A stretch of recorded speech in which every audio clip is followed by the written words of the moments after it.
To class once again. You're welcome. Today we are looking at statement of the problem. How to write your statement of the problem. To start it, what is the statement of problem? The statement of problem is a sharp, focused declaration. Sharp, focused declaration. The purpose is for you to explain the specific problem your study will answer. the it will provide answer to. That is the main problem that your study want to solve, and it's usually between one or two strong paragraph.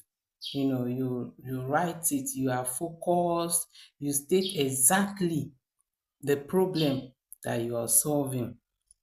You directly answer what is wrong, that thing that you have seen that is not okay, and the answer you're going to give to it.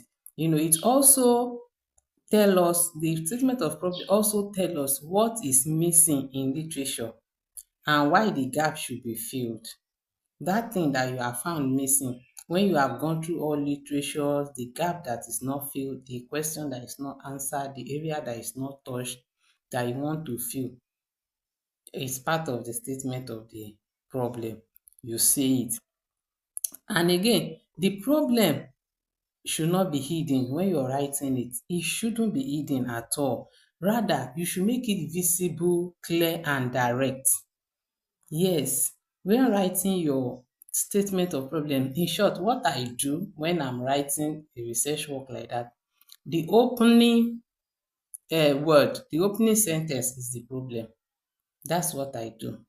This study is focused on providing solution to so and so problem. That's what I do. Just go straight to the point. Then after you have stated it, you now start telling us the gap in literature, why it should be done, the new knowledge, everything. You now focus, you now start. And when you're writing, don't forget to make your statement of the problem visible, clear, and direct. Let it be direct, bold. Let it be visible. So now let's look at how to write a strong statement of problem. Number one step in writing the statement of problem is for you to state the problem bold and direct. As you are opening the paragraph under statement of problem, the first sentence that you make should be the problem.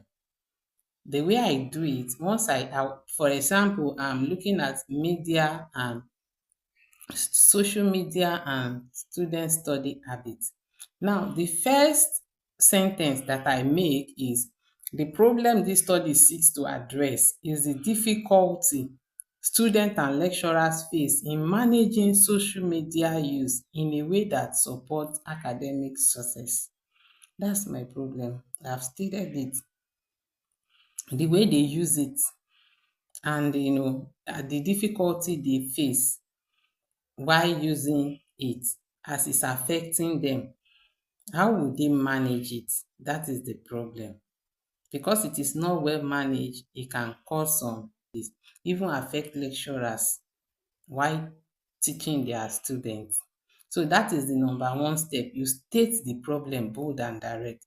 The number two step is for you to explain the reason it is a problem. How do you do this? You do that by showing evidence that that thing is a problem. You bring out evidence.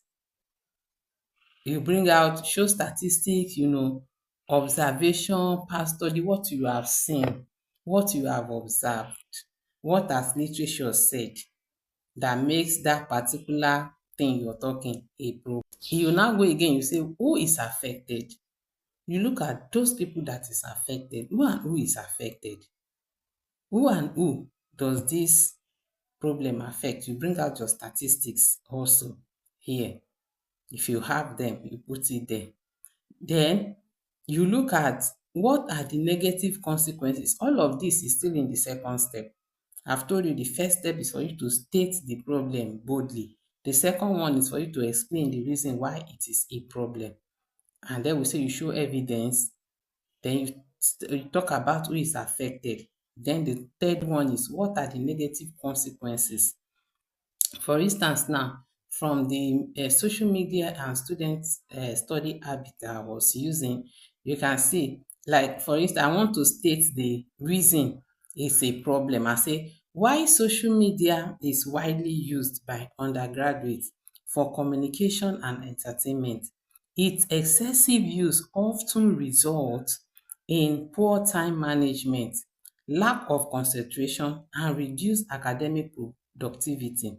Lecturers also struggle to control students' use of social media during academic activities. You see, I am now explaining why it is a problem. After I've stated the problem, I'm now explaining what makes it a problem.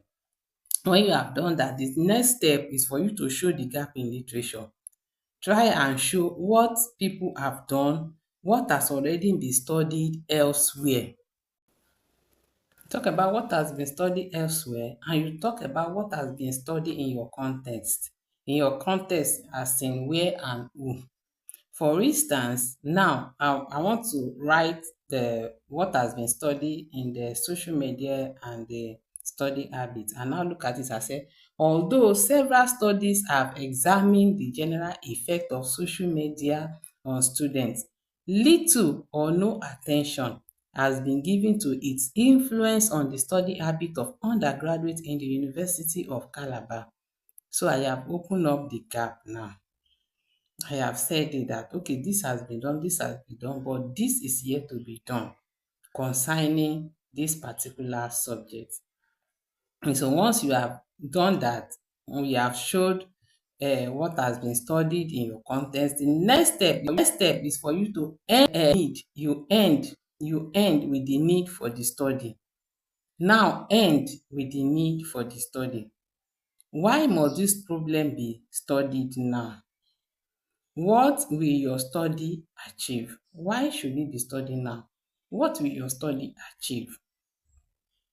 Now you are ending. This is the end of the statement of the problem. I'll read mine here. I said, understanding the relationship between social media and study habits is necessary in developing strategies that will help students use social media more productively. This study therefore investigates the influence of social media on the study habit of year 2 undergraduate students of University of Calabar. I've ended my statement of problem. You see, that is it. You have nailed it. You have done it. That is how it should be done. So that is it. That's how to write a very strong statement of problem.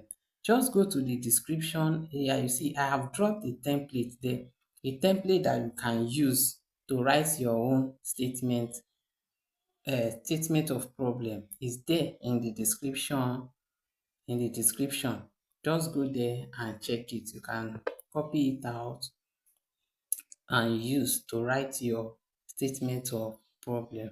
So thank you. We have come to the end of the class for today. Thanks for watching. Thanks for listening. Don't forget to hit your subscription button and the notification bell. Subscribe to the page so that when next I drop the next class, we'll see the next class will be on how to write research question. We are going into how to write your research questions. That's what we will do next. I'll be expecting you. Thanks for coming. Bye bye.